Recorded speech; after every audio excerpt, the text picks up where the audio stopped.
Hey everyone, Nigel and Luke here, and welcome to another edition of Crimes of the Week.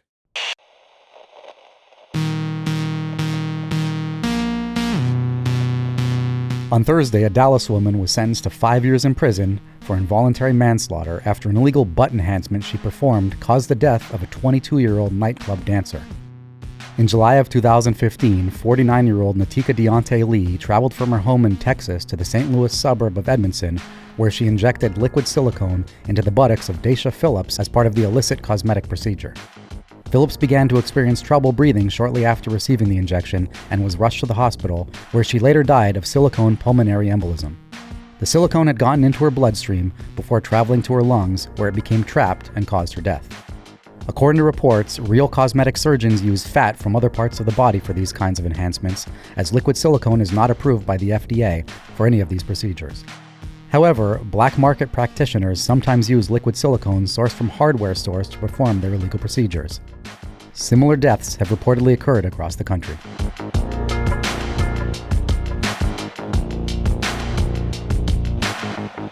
This week, Pennsylvania State Police announced that they had made an arrest in the nearly 45-year-old cold case murder of Evelyn Cologne. Evelyn was just 15 years old and 9 months pregnant when she disappeared from Jersey City in 1976. At the time, she was living with her boyfriend, 19-year-old Louise Sierra. They had moved into an apartment together after Evelyn had gotten pregnant. Though Evelyn's family had tried to stay in touch with her, they soon discovered that her apartment had been abandoned. Eventually, they received a letter saying that she and the baby were doing fine, but that she did not want any further contact.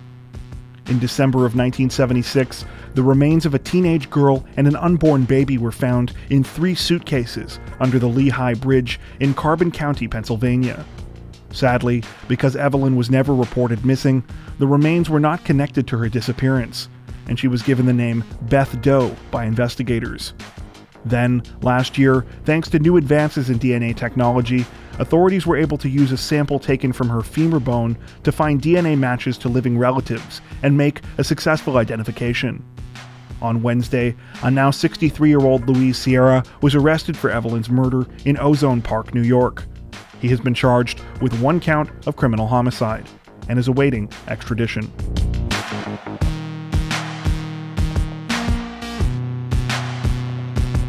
On Wednesday, representatives from Iowa's Davenport Police Department announced that human remains discovered near the end of March had been positively identified as those of 10-year-old Brieja Tyrell.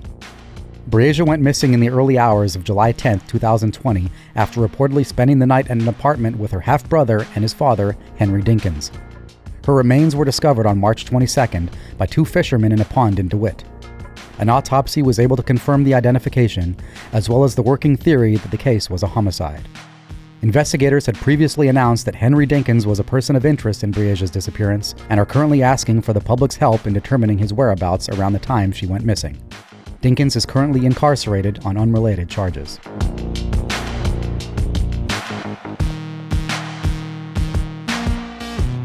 An Ohio woman is facing charges this week after she found out the hard way that not everyone shares her idea of a good April Fool's Day joke. On Thursday, 57-year-old Pamela Cisco texted her sister and told her that there was an active shooter situation at the Navistar assembly plant where she worked in Springfield. She explained that a disgruntled man who had been fired the day before had come back with a gun, and that she and her coworkers were hiding in a locked office. Concerned for her sister's safety, the woman called 911, not realizing that Cisco had made the whole thing up as an April Fool's Day prank. However, the situation quickly spiraled out of control as multiple agencies responded to the call and showed up at the plant. At the same time, other 911 calls began to come in about the fake shooting. When police and emergency responders arrived at the scene, they were understandably unenthused to learn that the call had been a hoax. Cisco was arrested and now faces charges of disrupting public service and inducing a panic. She has also reportedly been suspended from her job. Though not making up life or death emergencies seems like a no-brainer to most people, it seems that there was at least one other person who shared Cisco's sense of humor. A Kansas woman was also arrested for her April Fool's Day prank after she called her daughter and told her that she had been shot. Roughly 15 to 20 officers responded to the fake shooting after the daughter called 911 and had surrounded what they believed was a crime scene and closed down several nearby streets before they discovered that it was a sick joke.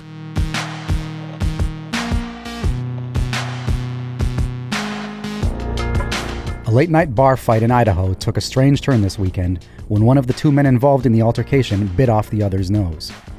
According to reports, the incident began just after 1:10 a.m. on Sunday at a birthday celebration at the Odyssey Bar in Pocatello. At some point, 40-year-old Derek Otero allegedly became disorderly and grabbed 38-year-old Brandon Daly aggressively from behind. This started a verbal altercation, which is said to have continued outside the bar, eventually turning physical. Daly supposedly pinned Otero to the ground and began punching him in the face, prompting Otero to grab Daly by the head and bite his nose off. The nose was retrieved at the scene and put on ice, and was later reattached at the hospital. Police say that both men have since been cited with disturbing the peace, a misdemeanor punishable by a maximum of 6 months in jail and a $1,000 fine.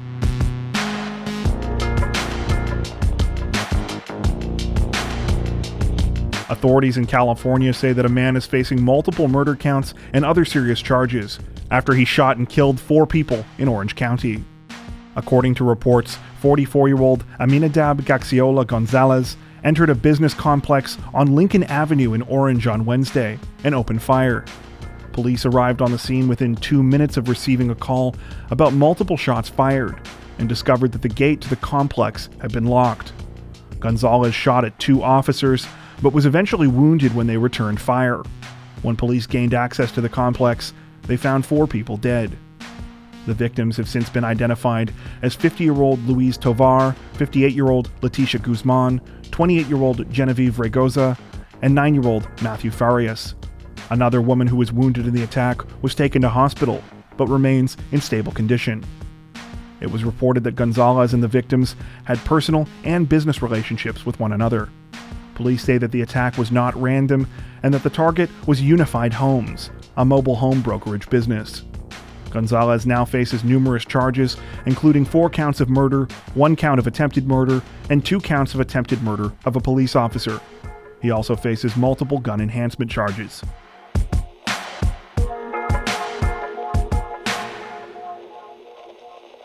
Toronto police say they were forced to break up a particularly wild gathering this weekend after they received multiple calls about people engaging in dangerous stunt driving, setting off fireworks, and taking part in other illegal activities. According to reports, the incidents took place at McNichol Avenue and Placer Court in North York around 2:30 a.m. on Sunday morning. Video footage shot by multiple people in the area shows cars doing donuts on the road in the middle of a cheering crowd. At one point, a flammable substance was poured on the ground, and vehicles continued to do the donuts inside the flaming ring. Police say that they were met with hostility when they arrived to break up the gathering, and that members of the crowd jumped onto one of their vehicles, causing extensive damage. They also said that even after the crowd was dispersed, they moved to other areas of the city and continued engaging in similar activities. At least one person has since been charged with stunt driving and failing to remain at the scene of a collision.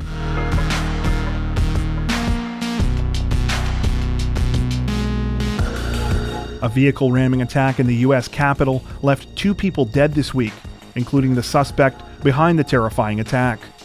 According to reports, the incident began shortly after 1 p.m. on Friday, when 25-year-old Noah Green rammed his car into the North Barricade vehicle access point outside of the Capitol building along Constitution Avenue. 2 Capitol police officers were struck when Green hit the barricade. One of the officers, William Billy Evans, was killed. After ramming the barricade, Green reportedly exited the vehicle with a knife and lunged towards officers, at which point he was shot and killed. So far, no clear motive has been announced behind the attack, though several details have emerged about Green's personal life. He had reportedly lost his job prior to the incident and may have been experiencing some kind of mental health crisis. A since-deleted Facebook page also allegedly showed that Green was devoutly religious and that he had identified himself as a follower of the Nation of Islam. It is believed that he had no criminal record prior to the attack. That's it for this edition of Crimes of the Week. If you enjoyed our video, don't forget to like and subscribe to Crime Zone for more true crime content like this, making sure to hit the notification bell to stay up to date with our latest releases. Thank you for watching.